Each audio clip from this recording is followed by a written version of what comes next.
Ainda ontem nós dissemos que a Bíblia é a nossa única regra de fé e prática. E por isso nós vamos tomar como base a palavra de Deus para o estudo que vamos fazer neste momento. Nós vamos ler em Romanos, no capítulo 5, a começar do versículo 1 até o versículo número 11. Romanos 5, do versículo 1 ao versículo 11. Sendo, pois, justificados pela fé, temos paz com Deus, por nosso Senhor Jesus Cristo, pelo qual também temos entrada pela fé a esta graça, na qual estamos firmes e nos gloriamos na esperança da glória de Deus. E não somente isto, mas também nos gloriamos nas tribulações, sabendo que a tribulação produz a paciência, e a paciência a experiência, e a experiência a esperança. E a esperança não traz confusão, porquanto o amor de Deus está derramado em nossos corações, no coração de cada pessoa, pelo Espírito Santo que nos foi dado. Notem que o verbo está no passado, o Espírito Santo que nos foi dado. Quando aceitamos a Cristo, recebemos o Espírito Santo. Porque Cristo, estando nós ainda fracos, morreu a seu tempo pelos ímpios. Porque apenas alguém morrerá por um justo, pois poderá ser que pelo bem, alguém ouse morrer. Mas Deus prova o seu amor para conosco, em que Cristo morreu por nós, sendo nós ainda pecadores. Logo, muito mais agora, sendo justificados pelo seu sangue, seremos por ele salvos da ira. Porque se nós, sendo inimigos, fomos reconciliados com Deus pela morte do seu Filho, muito mais, estando já reconciliados, seremos salvos pela sua vida. E não somente isto, mas também nos gloriamos em Deus, o nosso Senhor Jesus Cristo, pelo qual agora alcançamos a reconciliação. Que Deus nos abençoe, para que possamos entender a sua bendita palavra que acabamos de ler nesse momento. Amém. Na verdade, meus irmãos, nós vamos meditar apenas em 2 versículos desse texto. Nós vamos meditar no versículo 1 e também no versículo número 2. Notem, repetindo, para que os irmãos possam memorizar. O salmista Davi disse: escondi a tua palavra no meu coração, para não pecar contra ti. Esconder no coração é saber decote. Cor vem de coração. Cor de coração. Saber decote. Então nós precisamos gravar, memorizar a palavra de Deus. Então diz o apóstolo Paulo: sendo, pois, justificados pela fé, temos paz com Deus, o nosso Senhor Jesus Cristo, pelo qual também temos entrada pela fé esta graça, na qual estamos estamos firmes e nos gloriamos. Gloriamos na esperança da glória de Deus. E dei ênfase em alguns verbos. O verbo é uma palavra-chave para o bom entendimento da palavra de Deus. Nós vamos dar ênfase, portanto, em várias doutrinas, mas a doutrina principal é a doutrina da justificação. Conhece a doutrina? Lutero trouxe a baila no século XVI, a doutrina da justificação pela fé, e a fixou na porta de sua igreja, lá em Wittenberg, as 95 teses, provando por A mais B que nós somos salvos pela fé. Não é a fé que nos salva, que é uma preposição, indica meio, é o meio pelo qual nós adquirimos a salvação em Cristo Jesus. Quem nos salva é Jesus. A justificação é uma doutrina bíblica, é uma doutrina presbiteriana, é uma doutrina que sempre precisa ser enfatizada. Sendo, pois, justificado pela fé. Justificar quer dizer perdoar. Nós somos perdoados por Deus, Deus Pai, tendo como base, fundamento, o sacrifício que Jesus realizou na cruz do Calvário. E o Espírito Santo, a terceira pessoa da Santíssima Trindade, inculcou o nosso coração para que nós pudéssemos abraçar a salvação em Cristo Jesus. Nós vamos dar ênfase, portanto, às bênçãos que nós escutamos como cristãos, como presbiterianos, como defensores da fé, bênçãos que nós recebemos através dessa doutrina conhecida por justificação pela fé.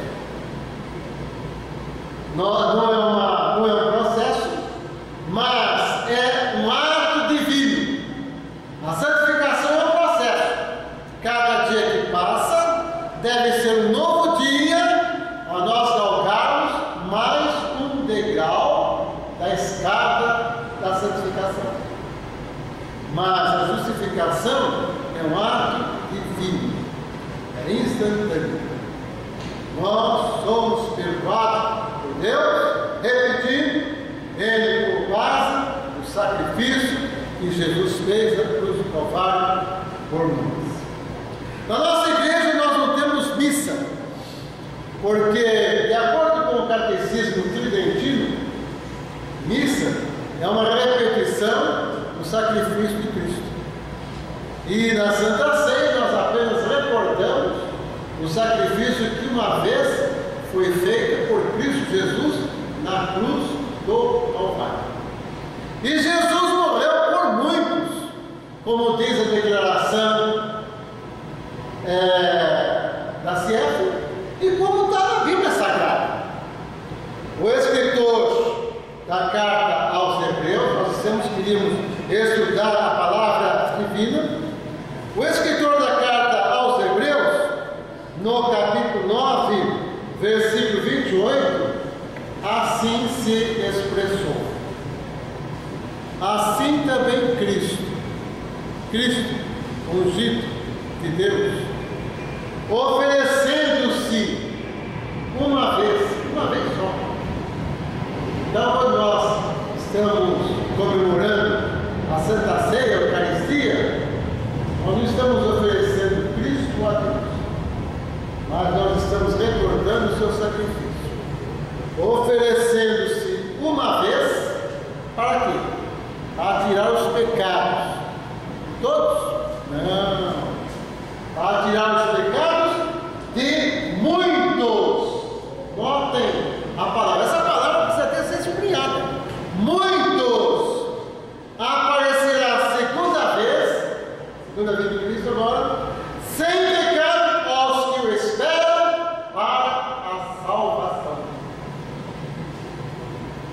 sendo, pois, justificados pela fé. Agora, as bênçãos que nós recebemos. A primeira bênção que o apóstolo Paulo destaca é a bênção da paz. Quando nós não temos Cristo no coração, nós não temos tranquilidade. Nós somos inimigos de Deus. Nós não conseguimos dormir em paz. Davi disse: eu me deitei, está lá no Salmo, na Bíblia, eu me deitei e dormi. Acordei porque o Senhor me sustentou. Nós somos teístas. Nós cremos que Deus criou o mundo e o universo, mantém, governa e dirige. Deus não abandonou o mundo, não. Deus mantém, governa e dirige. É interessante que cada pessoa aqui, é conhecida por Deus. É conhecida pelo nosso Senhor e Salvador Jesus. Jesus é o bom pastor. Bom pastor. Eu, bom pastor. Eu sou pastor, mas indevidamente. Eu conheço muitos irmãos, mas conheço assim, de chapéu, por cumprimentar. Como dizia nas suas obras, Machado de Assis, o maior escritor brasileiro. Mas Jesus não. Jesus conhece o nome direitinho da pessoa. Conhece o dia que a pessoa nasceu, conhece o endereço, conhece quem são seus pais. Eu não conheço. Há muitas pessoas que me conhecem, mas quando me veem, sabem que o meu nome é da Bíblia. E me chamam às vezes de Eliseu, de Samuel, de Marco, de Paulo. E quando sabem que eu sou Moisés, aí eles escrevem o meu nome errado. Que Moisés, o meu, no caso, é Moisés com Y. E coloco Moisés com I. Mas não sou eu, é outro Moisés. Eu pedi para que o meu neto observasse lá no aparelho, na internet, outros Moisés. E ele achou que era o Moisés Moreira Lopes. Mas não sou eu. Mas o dele é com I, o meu é com Y. Aí depois que ele procurou com Y, aí ele verificou que até estava lá a biografia minha, o seminário que eu estudei, etc.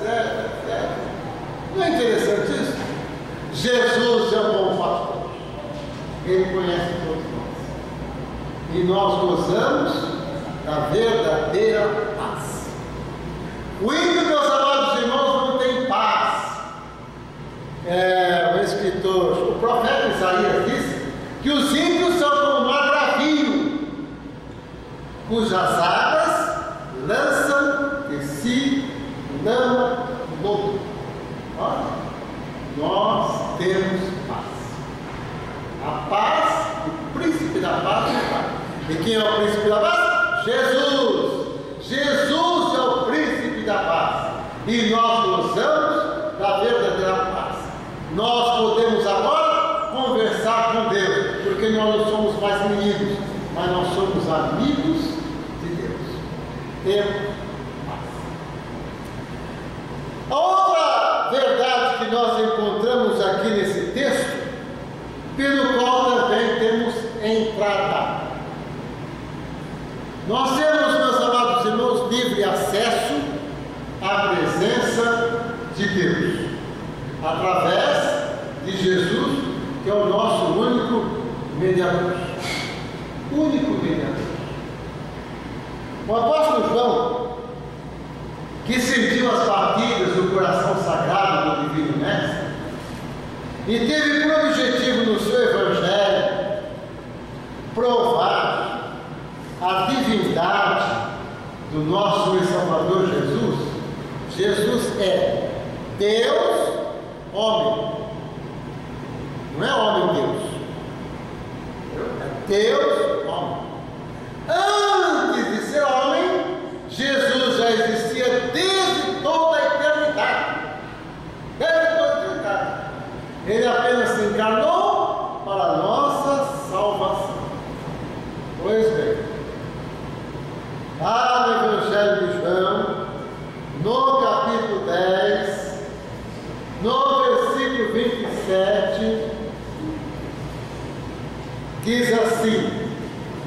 as minhas ovelhas ouvem a minha voz. E eu conheço-as. Aí daqui a pouco nós estaremos falando sobre isso. E eu conheço-as. E elas me seguem. Vamos meditar rapidamente nesse versículo antes de falar sobre a intercessão. Minhas. É um pronome possessivo.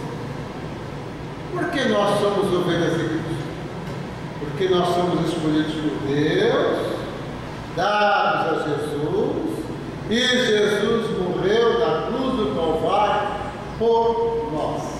Nós somos esses muitos que se encontram lá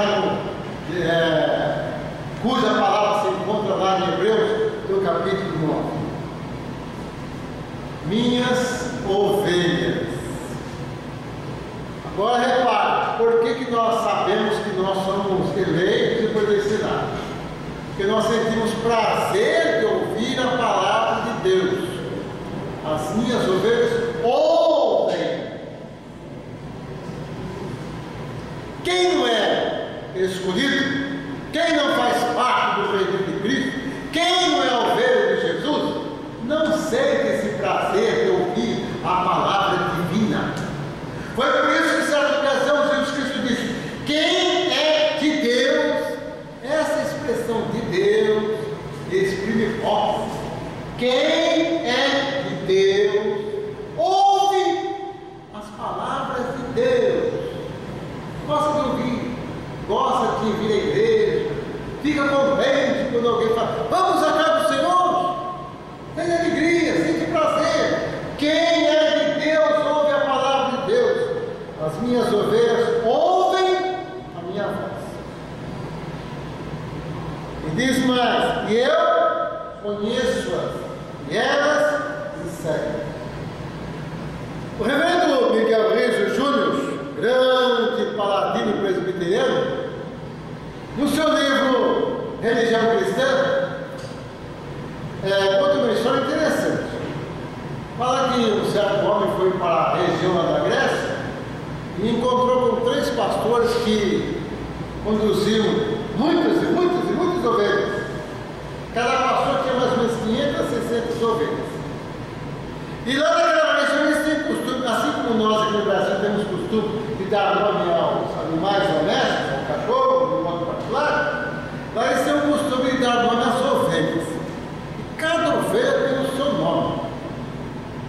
Aí o pastor, um pastor de 600 ovelhas, começou a chamar as suas ovelhas por nome. As ovelhas vinham. Pois o outro pastor também chamou as suas ovelhas, elas vinham. Aí ele ficou admirado: pô. Aí ele perguntou assim: será que se eu chamar as ovelhas, elas também vêm?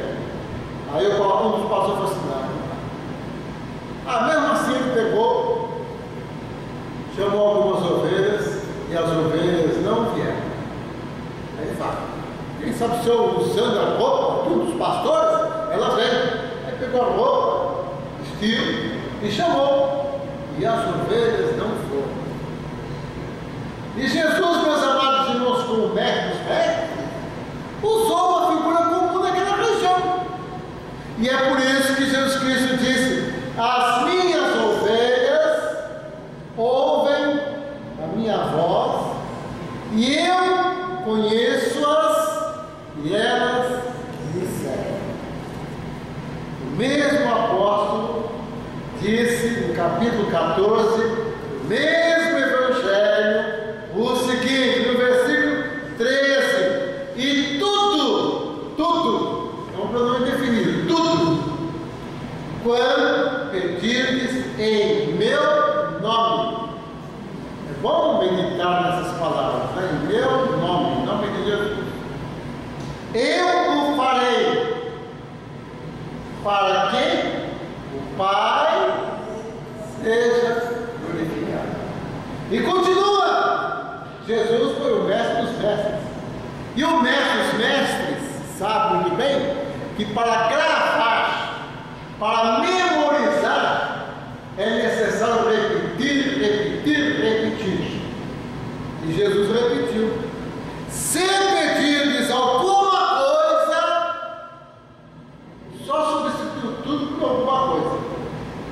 Em meu nome eu o farei. E agora o apóstolo Paulo diz: temos entrada livre a esta graça. Nós temos livre acesso à presença de Deus.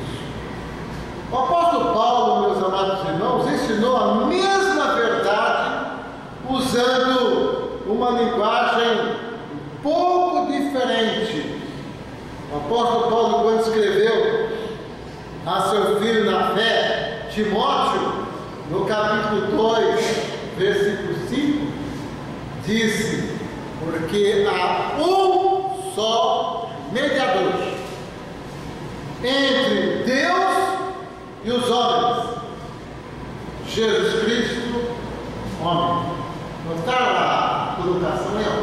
Jesus Cristo, Deus, homem. Jesus, meus amados irmãos, possui duas naturezas: a natureza divina e a natureza humana. Jesus Cristo, homem. Ele é o nosso mediador. Eu sou sacerdote, mas cada pessoa aqui exerce o mesmo ofício, porque todos têm livre acesso à presença de Deus. Todos podem conversar com o Rei dos Reis, com o Senhor dos Senhores.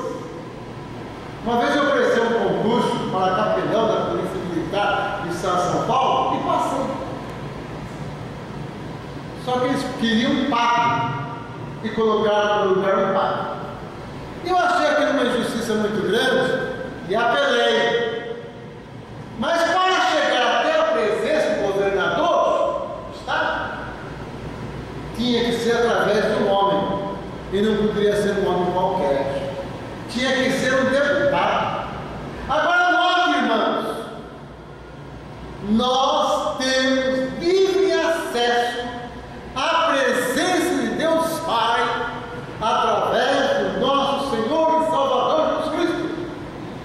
Tem pessoas que se vangloriam. Eu conversei com o presidente da República, ou agora com a presidenta da República. Eu conversei com o governador do estado.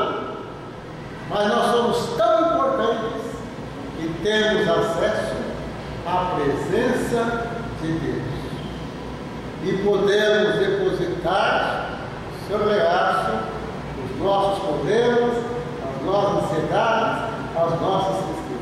Aliás, o apóstolo Pedro disse assim: lançando sobre ele toda a vossa ansiedade, porque ele tem cuidado de vós. Não é importante isso? Não é consolador? Não é confortador saber que nós temos alguém onipotente para depositar os nossos problemas, as nossas doenças, os nossos pesares? Jesus é o Rei dos Reis, Jesus é o Senhor dos Senhores, e nós temos livre acesso à presença de Deus. Apóstolo Paulo, ainda nessa doutrina maravilhosa que é a doutrina da justificação. Foi por isso, meus amados irmãos, que Lutero ficou tão encantado com essa doutrina, que abalou o mundo. Onde ia, pregava essa doutrina maravilhosa da palavra de Deus. Sendo, pois, justificados pela fé, temos paz com Deus, por nosso Senhor Jesus Cristo, pelo qual também temos entrada pela fé a esta graça. Agora repare outra bênção que nós recebemos, na qual estamos firmes. Estamos firmes. Aconteça o que acontecer. É uma outra doutrina bíblica e presbiteriana, na qual estamos firmes. Aconteça o que acontecer, a nossa fé pode ser até abalada, mas jamais perderemos a salvação que foi adquirida por Cristo na na cruz do Calvário. Quando Ayrton Senna morreu, quem fez a cerimônia fúnebre foi o reverendo Sabatini Lara. Filho do reverendo Sabatini Lara era casado com a irmã do Ayrton Senna. E naquela ocasião, meus amados irmãos, eu fiquei sabendo que o Ayrton Senna gostava de um versículo que se encontra aqui na Palavra de Deus, em Romanos, no capítulo 8.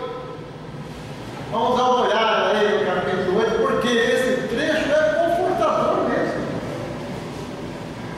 Diz a Palavra de Deus, o apóstolo Paulo, que falou inspirado por Deus. Inspirado por Deus. Hoje em dia não há pregador que fala inspirado.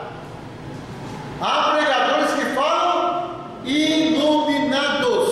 Viu? Iluminados. Porque a inspiração é um ato divino. Deus inspirou os escritores para escrever a palavra de Deus. Chegou até mesmo a ditar. Chegou a fazer com que eles recordassem certos fatos importantíssimos.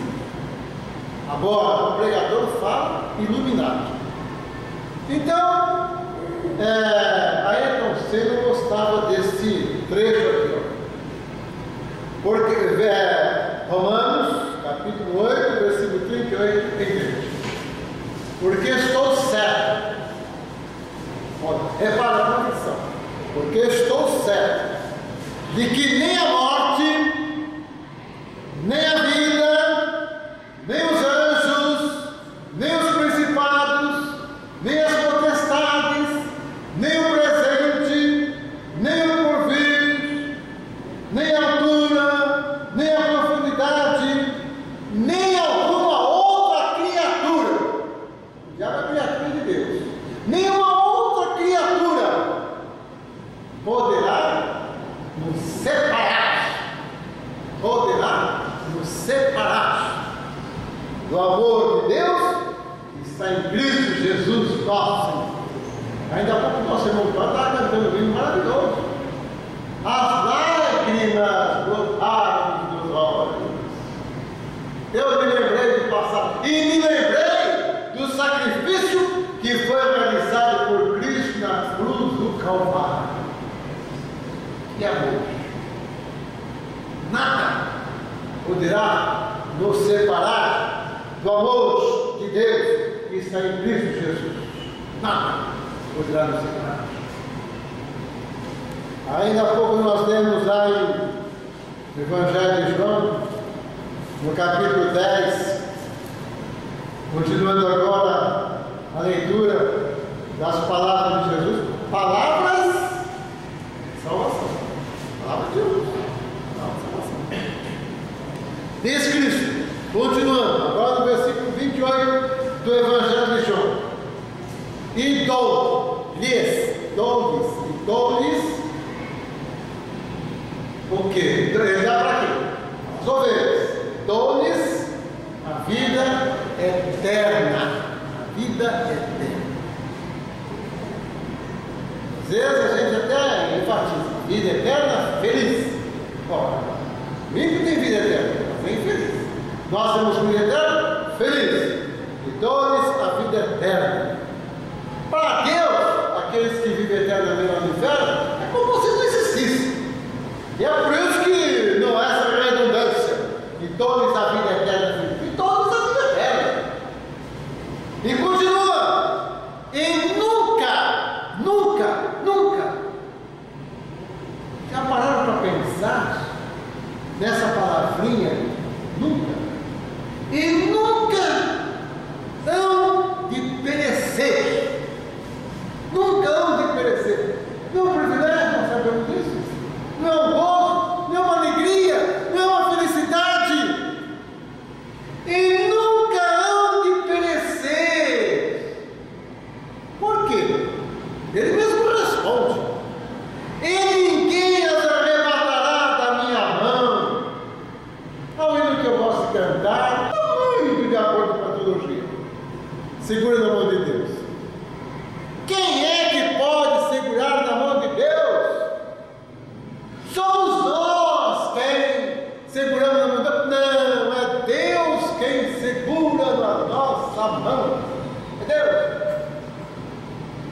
ocasião, ia para a igreja um senhor levando a sua netinha. Só que ele tinha o costume de dar a mãe e a netinha segurava na sua mão. Aí de repente a menina largou da mão do seu avô, como o avô não estava segurando, saiu correndo e foi atropelada por um carro. Agora é diferente. Jesus segura na mão de cada cristão. Cada pessoa aqui presente está segura na mão de Deus. Jesus diz assim, ó: dou-lhes a vida eterna, e nunca hão de perecer, e ninguém as arrebatará da minha mão. Eu me formei no ano de 1965, no mesmo seminário que o reverendo Jonas se formou, seminário da Igreja Presbiteriana Conservadora. Depois, por cargas d'água, eu passei para a Igreja Presbiteriana do Brasil. E quando eu ingressei na Igreja Presbiteriana do Brasil, eu me senti assim como uma ave fora do ninho. Ainda há pouco eu estava dizendo para minha esposa: eu estou me sentindo tão bem nessa igreja. Eu falei assim: essa igreja aqui é igreja, eu me sinto bem. Falei com minha esposa ainda agora: estou me sentindo bem aqui. E na ocasião até eu me senti assim complexado.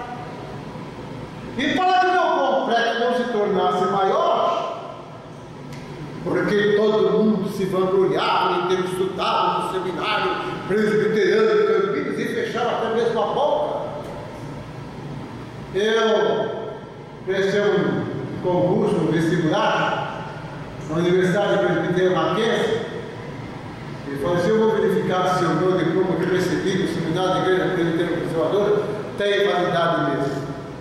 E prestei concurso para fazer o curso de mestre em comunicação em letras pela Universidade de São Paulo, pela Universidade de Mackenzie, pela Universidade Presbiteriana Mackenzie. E não é que eu passei? A minha filha já estudava lá. E a minha filha ligou lá do Mackenzie: pai, o senhor foi aprovado. Aí eu peguei e fui fazer o curso de mestrado em comunicação em letras lá na Universidade de Mackenzie. E depois, quando chegou na reunião do presbitério, eu falei assim: olha, agora eu sou formado pela Universidade Presbiteriana Mackenzie. E mostrei lá o meu diploma. Não tinha só o diploma do seminário da Igreja Presbiteriana Conservadora. Aí eu consegui ainda me adaptar. Lá no meu presbitério paulistano de São Paulo, da Igreja Presbiteriana do Brasil. Agora notem, meus amados irmãos, o que Cristo diz aqui: e dou-lhes a vida eterna, nunca hão de perecer, ninguém se arrebatará da minha mão. Já passou desde 1935. Nunca vi, nunca um crente endemoniado, porque o demônio não tem poder sobre aquele que tem o poder maior, que é o poder divino. Jesus é Deus. Não é maravilhoso isso? E ninguém passa arrebatará da minha mão. E ainda, Jesus dá mais ênfase: meu Pai que mas deu.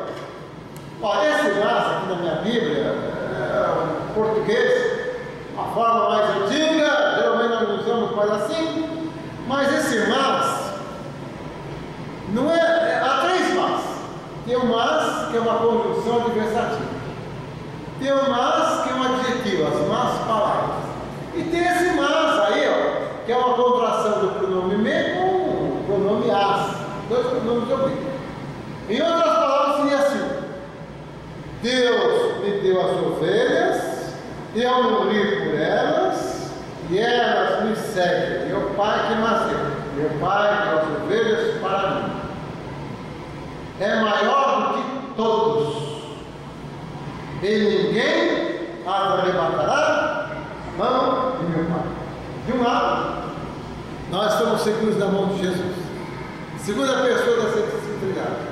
Do outro lado, nós estamos seguros na mão de Deus Pai. como se perder? Não há condições. Como se perder? Estamos seguros. O apóstolo Paulo usa uma outra forma. Estamos firmes. Estamos firmes. E agora depois, o apóstolo Paulo ainda diz, pelo qual também temos entrada pela fé essa graça, na qual estamos firmes e nos gloriamos, na esperança da glória de Deus.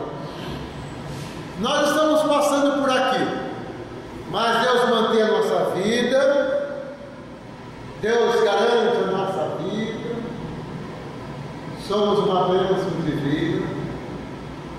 Ainda ontem, quando estava pregando lá na outra igreja, eu falei para o reverendo Vasconcelos: não tem água aí? Não tem água aí. Porque eu estava com medo de perder a voz. Eu acho que todos estão me ouvindo, não por causa desse aparelho, mas todos estão me ouvindo porque ainda posso falar. E sabe, os irmãos, eu já fui operar das cordas vocais. Tirei 2 pólipos. No entanto, continuo falando, pregando o Evangelho. E a minha idade é a mesma idade do reverendo Jonas. Não vou falar a minha idade. Há pouco tempo, meus amados irmãos, eu sofri de um infarto. Acontece que eu moro num estado muito rico, onde existem os melhores médicos, e eles não descobriram que eu estava infartado. Não é interessante isso? Fiquei 15 dias infartado. Saí do interior com um carro C10, fui até São Paulo, dirigindo aquele carro infartado. Voltando, sentindo novamente aquela dor no peito muito grande. Falaram que eu estava com problema no estômago. Desci, fiz os exercícios no posto de gasolina. Parece que passou um pouco. Peguei o carro e continuei a viagem para Itapetininga. Mais de 166 quilômetros. Cheguei na Itapetininga, novamente uma dorzinha, fui olhando. Olha, não tinha nada. Agora, no dia dos namorados, eu senti uma dor muito forte no pé. E sabe onde eu estava, irmãos? Eu estava numa praça que tem por nome Lago dos Amores. Quando veio aquela dor violenta, eu abracei a minha esposa e falei: estou morrendo. Eu estava sentindo um mal-estar muito grande, estou morrendo. E na hora apareceram 2 mulheres da igreja. Era dia dos namorados. Quando aquelas 2 mulheres me viram, eu abraçado a minha esposa: ai, que gracinha! Ai, se eu tivesse uma câmera para tirar uma foto, os 2 abraçadinhos no Lago dos Amores. Eu estava morrendo. Levaram para o hospital, e lá no hospital, agora sim, constataram que eu estava infartado. Eu só ouvi alguém dizer assim: aplique morfina! E não vi mais nada. Fluiu da minha vista. Para mim, eu estava no UTI, não fazia muito tempo que estava no texto, não tinha nem 15 minutos. Chegou um padre e falou para mim assim: eu vim dar extremo no sangue. Eu veio e falei para ele: ô colega, chamei ele de colega. Há certas horas que a gente precisa fazer alguma aquiescência. Você: ô colega, eu não preciso não. Eu acho que eu vou sair dessa. Eu não sabia ainda que eu estava infartado. Aí ele saiu, e depois uma enfermeira falou assim: eu fiquei sabendo que o senhor é pastor, e contou o problema para mim, para o marido e tal. Então vamos orar. Estou indo, não consegui nem me levantar a cama. Ainda coloquei a mão na cabeça daquela enfermeira e orei por ela. Deus precisa preservou a minha vida. A vida de cada pessoa está nas mãos de Deus. E nos gloriamos na esperança de que um dia nós passaremos dessa vida a outra. O corpo morre, mas a alma vai para Deus. Jesus Cristo disse para o ladrão na cruz: hoje tu estarás comigo no paraíso. O corpo de Cristo foi sepultado, o corpo do ladrão foi sepultado, e os dois se encontraram em espírito lá no céu. É maravilhoso isso. Nós temos essa esperança de que estamos passando por essa vida, mas essa não é a nossa cidade está lá nos céus. Os irmãos viram quantas bênçãos nós recebemos por causa dessa doutrina, conhecida como doutrina da justificação? Repetindo agora, só as bênçãos. Só as bênçãos. Sendo, pois, justificados pela fé, sendo perdoados pela fé. Não é a fé que nos perdoa, quem perdoa é Deus, quem justifica é Deus. Temos primeiro paz. Com quem? Com Deus. O nosso Senhor Jesus Cristo, pelo qual também temos entrada pela fé esta graça, na qual estamos firmes. E por fim, e nos gloriamos na esperança da glória de Deus. Louvado seja o nosso Salvador. Muito obrigado. Amém.